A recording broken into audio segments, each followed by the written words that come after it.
There's a man in the Bible named Job.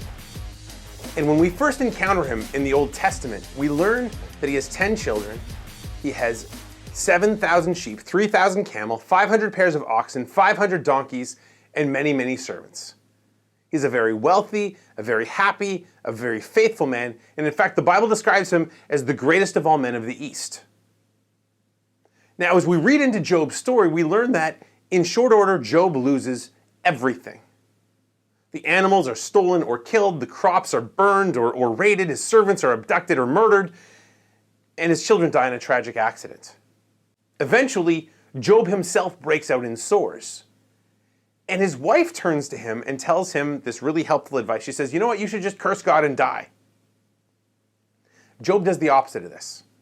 In fact, Job's response might be familiar to you because Job says, naked I came forth from my mother's womb, naked I shall go back again.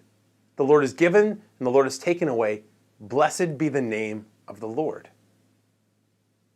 Now, if that sounds familiar, it's because those are almost word for word the lyrics of a song that you may have heard. I may have sung it for you.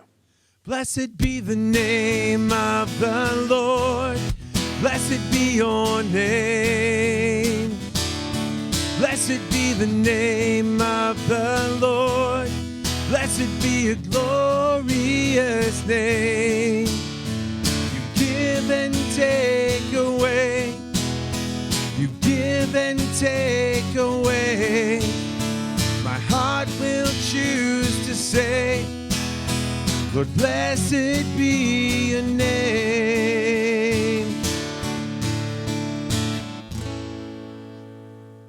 Now, those words from Job are probably not the reaction you would have, not the reaction I would have in that moment. In fact, I'd venture to say that if I went through even one of the things that Job experienced, I'd be tempted to walk away from God. And really, in a lot of ways, this encapsulates what C.S. Lewis calls the problem of pain. The idea that we believe in this God who is all loving and all powerful, and if he's all loving and all powerful, he should want us to be happy, he should be able to do that. And yet somehow we're caught in this question of, if he's all loving and all powerful, why is it that we suffer so much? And the typical answers that we get from this is, well, God doesn't will it, he allows it, and some of the sufferings happen because he can bring some greater good in our lives, or some of these sufferings happen because of somebody else's free will, they make a stupid choice and it hurts us, or it'll all make sense once we get to heaven. And there's truth to all of those answers. But the reality is, when you're in the middle of suffering, it doesn't seem like enough. And so to some of you who have suffered, are suffering, or will suffer tremendously, I give you this as an answer. John chapter 11. Because in John chapter 11, we have one of what I consider to be the most beautiful stories in all of Scripture. And it starts off with one of Jesus' best friends dying. A man named Lazarus, whose sisters Mary and Martha show up at different points in the gospel. They're good friends of Jesus's. And when Lazarus becomes deathly ill, they'd actually sent word to Jesus saying, hey, your friend, he's dying. And Jesus didn't show up to heal him like he was doing for all these other total strangers. So when Jesus gets to Lazarus' house, he stops. He listens to the grief of the sisters. And then it says that he cries. He weeps with them. Now, he weeps with them even though, like a handful of verses later, he raises Lazarus from the dead. He weeps even though he knows all the answers to suffering that we can't always make sense of. And I think we can take great comfort in that.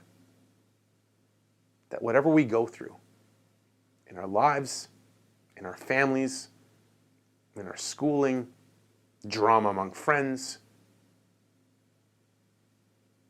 no matter what happens, when he says, I'm with you always, he means it.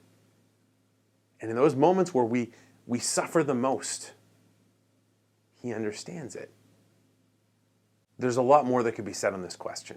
Literally, books and books that have been written. But what all of them have in common is that the reason we can find hope in suffering, the reason why Job found hope in suffering, was that he believed, even when it didn't make any sense, that God was with him. And he was right. And even when it doesn't make sense for you, I pray that you come to know that God is always with you.